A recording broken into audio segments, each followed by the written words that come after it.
पढ़ने के लिए कक्षा में अंदर उपस्थिति दर्ज नहीं की गई हो, हाथ से पानी इन्होंने नहीं पी सके हो, सारे दिन प्यासे रहे हो, ऐसी विषम परिस्थितियों, ऐसी विषम कुरीतियों, आडंबरवाद के विपरीत चाहते तो बहुत कुछ व्यवस्था कर सकते थे, लेकिन ऐसा उन्होंने कहीं भी बदला नहीं लिया। ऐसे में महामानव को पुनः कोटि कोटि नमन करता हूँ।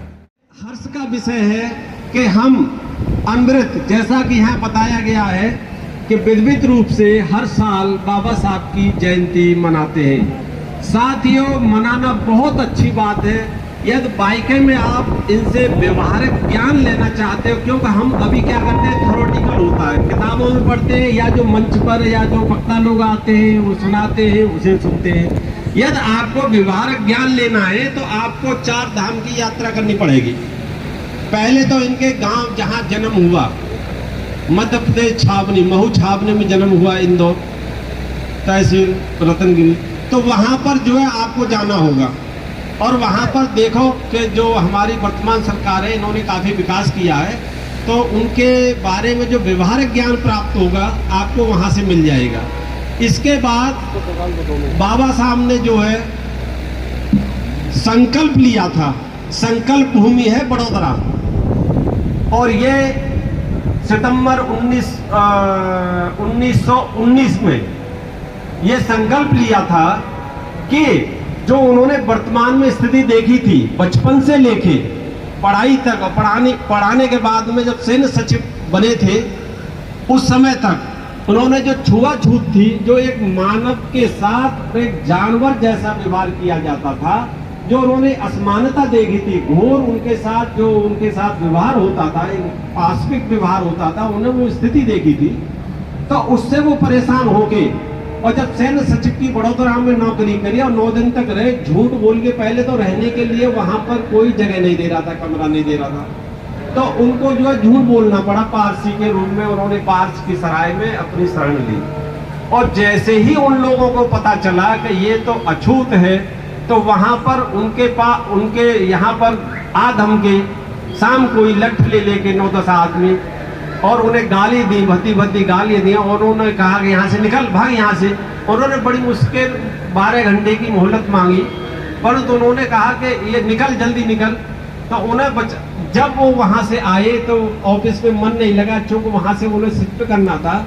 तो जब वहाँ पर देखा कि लोगों ने मेरे को यहाँ से जाना है, तो उन्होंने अपना सामान लेके और शाम को 4 बजे करीब वहाँ से निकल लिए। और जब वहाँ पर गए तो 5:30 एक गाड़ी जाती थी बॉम्बे के लिए, तो वो लेट थी 4.5 घंटे।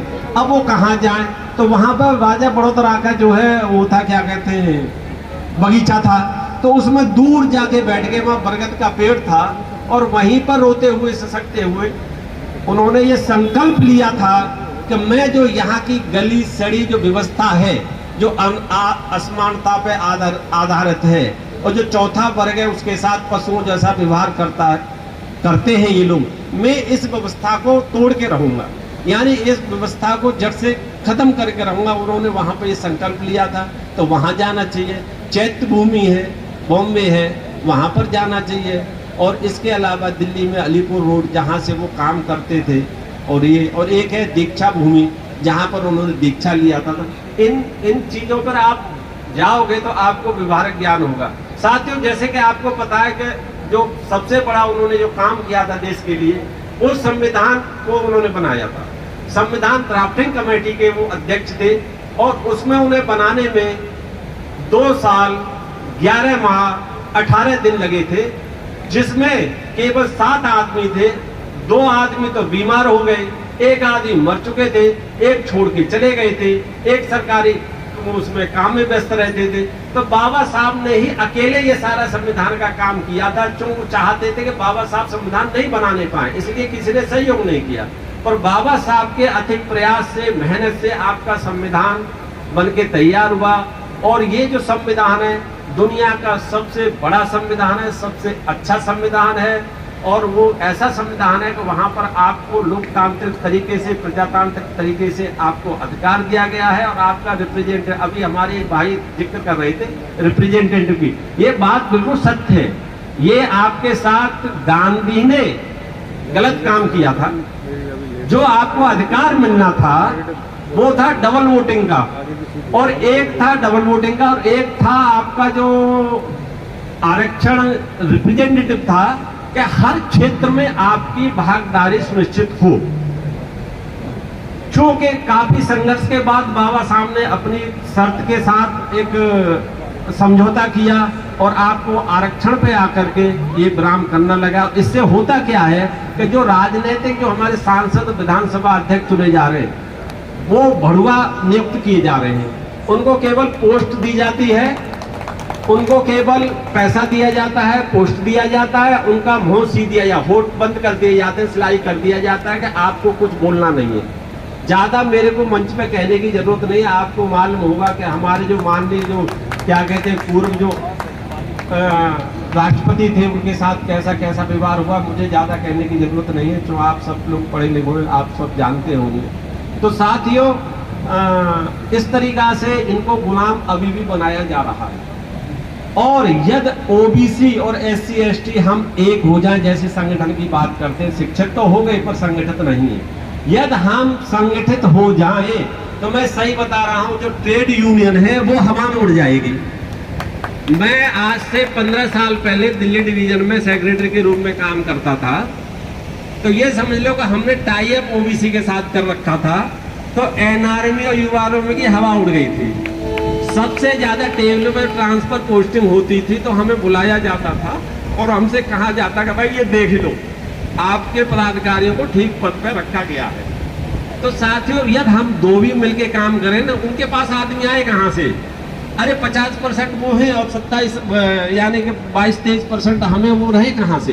परंतु हमारे ही लोग कुछ ऐसे हैं कि वो उनमें जाके रहते हैं और अपने संगठन को मजबूत नहीं करते। चूंकि साथ ही बात कहने की और है, संक्षिप्त में कहेंगे, जैसे कि अभी लोगों ने काफी 2-3 बार कहा है कि शिक्षित बनो, संघर्ष करो और संगठित होके और संघर्ष करो। ये 19 और 20 जुलाई को जो नागपुर में सम्मेलन हो रहा था all India SC ST schedule federation का, उसमें बाबा साहब को बुलाया गया था।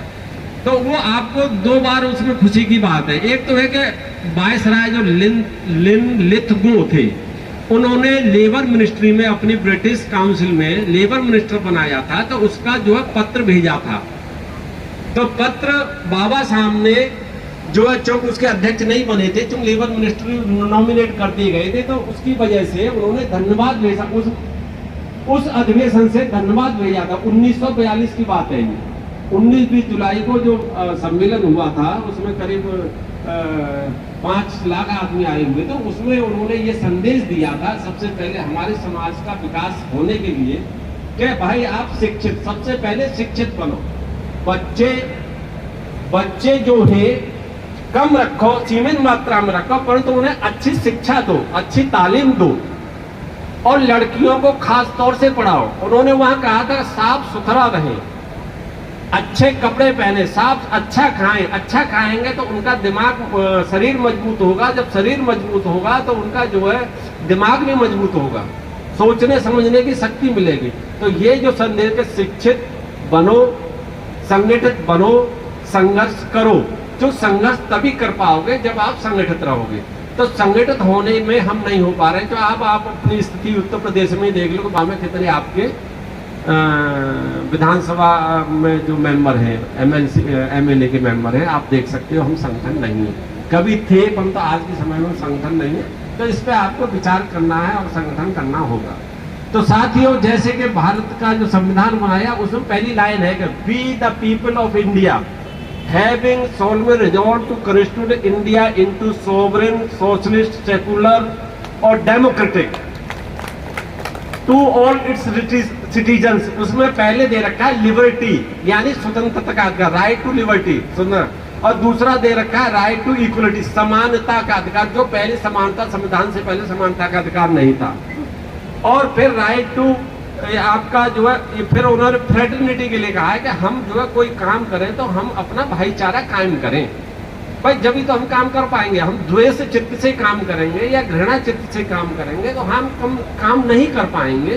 तो हमें जो काम करने की बहुत सारी समस्या है। सोशल में हमें काम करना है, एक और आर्थिक रूप में काम करना है। जो आर्थिक रूप से आप सर्वे आज की डेट में उठाओगे तो हम जो है गरीब से गरीब होते जा रहे हैं और अमीर से अमीर होता जा रहा है। यहाँ की प्लानिंग ऐसी लाई जा रही है कि जो आपको आरक्षण से आज हम अच्छे कपड़े पहन के बैठे, अच्छी पोजीशन में बैठे, अच्छे मकान बना रखे हैं, तो वो किसके बल से कि सरकार में हमें सर्विस मिली है।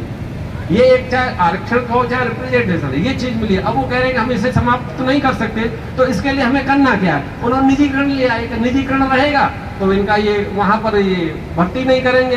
संक्षिप्त में मेरा ये टाइम के बाद समय थोड़ा कम है, तो मैं मैडम कोमल गौतम जी से बात करूं, से अनुरोध करूंगा कि हमें संबोधित करें। उपस्थित सभी एसोसिएशन के पदाधिकारियों एवं अतिथि सभी को जय भीम जय भारत। मैं इस आज के आयोजन में मैं यही कहूँगी कि बाबा साहब के आज हमारा उद्देश्य यहाँ सबको सम्मिलित होने का, बाबा साहब की जयंती 132वीं जन्मदिन पर जयंती मना रहे हैं और कल भी करा, आज भी कर रहे हैं और कल भी अभी चलता रहेगा। मैं इस अवसर पर यही कहूँगी कि बाबा साहब ने जो हम महिलाओं के लिए और दलितों के लिए किया है वो शायद ही कोई कर पाएगा, नहीं कर पाएगा। लेकिन अगर हम चाहें तो हम में से भी कोई ना कोई अगर उनके बताए हुए रास्ते पे भी चले तो शायद हम भी कुछ कर पाएँ।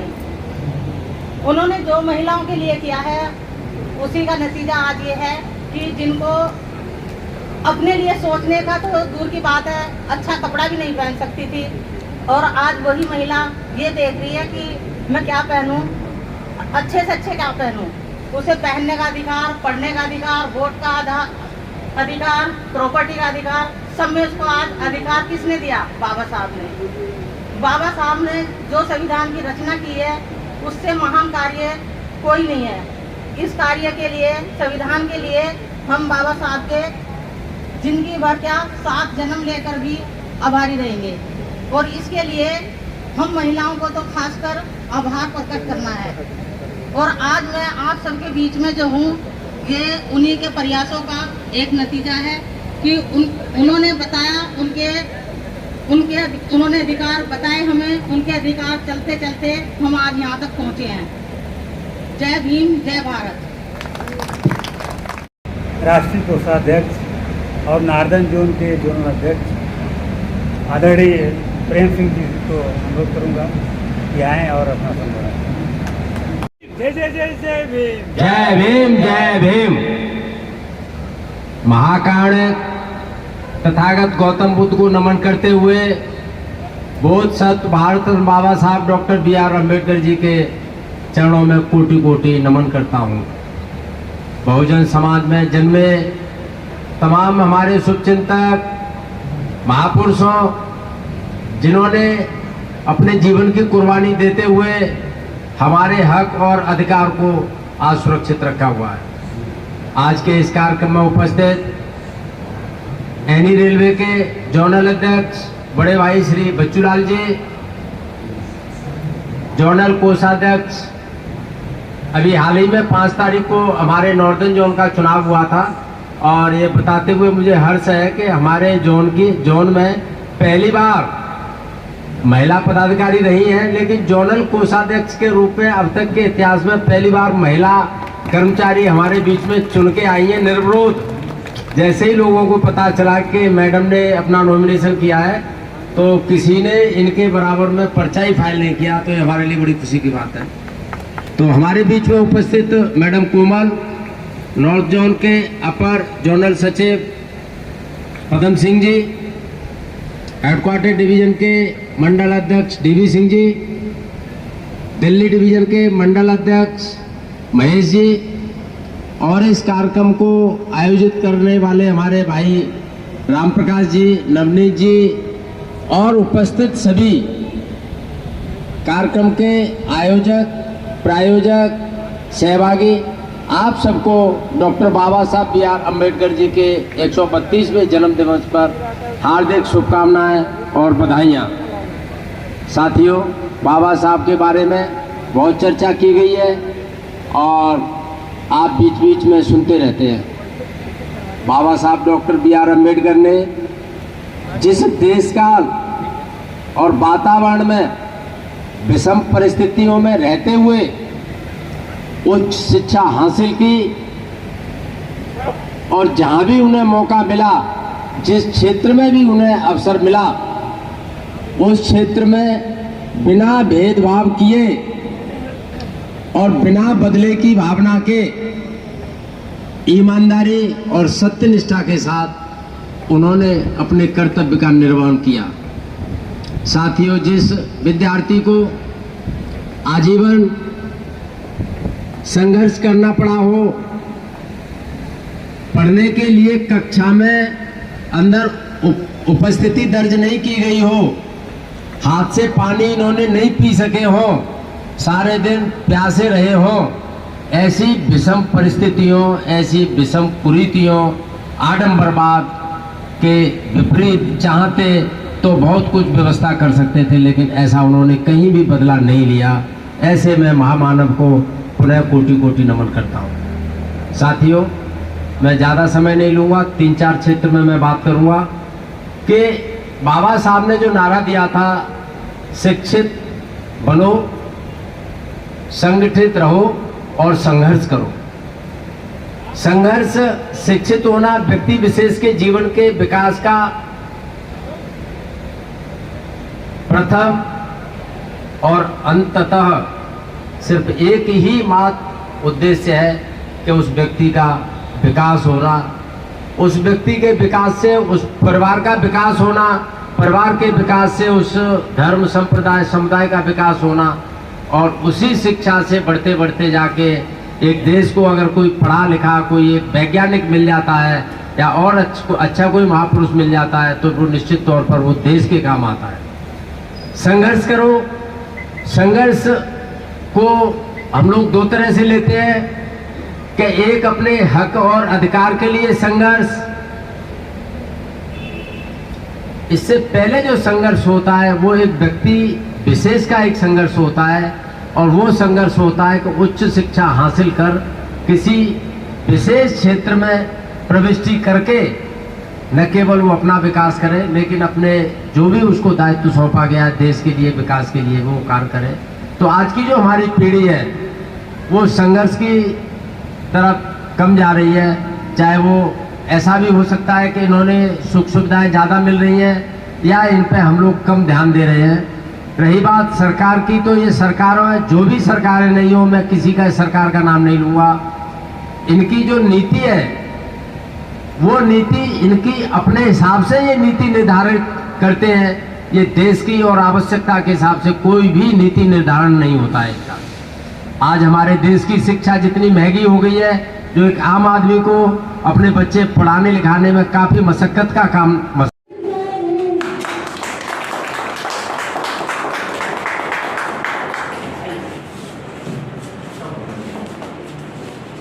सर, ये बहुत ही कम समय में मैं कोऑर्डिनेशन सबका, एसोसिएशन सभी साथियों की तरफ से बहुत वो करता हूँ, आप लोगों का भी सबका, कि ऐसे खंडहर अवस्था में था, मतलब कि हम लोग सोच नहीं पा रहे थे, लेकिन आप सब ने अमेजिंग को किया है।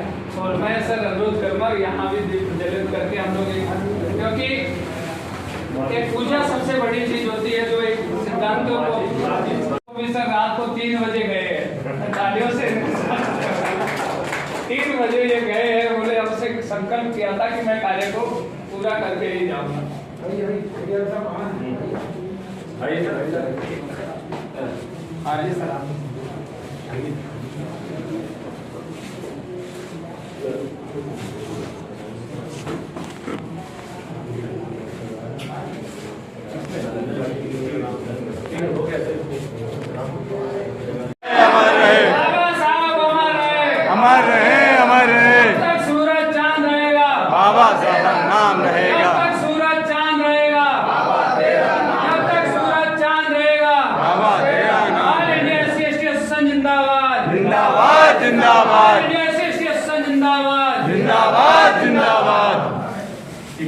लगा दी